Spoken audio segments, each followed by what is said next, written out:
How to reverse and loop videos in Filto editing app. First of all, open the Filto app and tap the plus button to start a new project.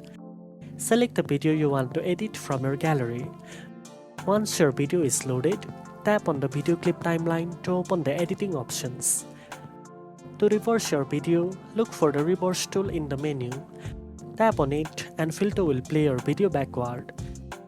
This creates a cool rewind effect.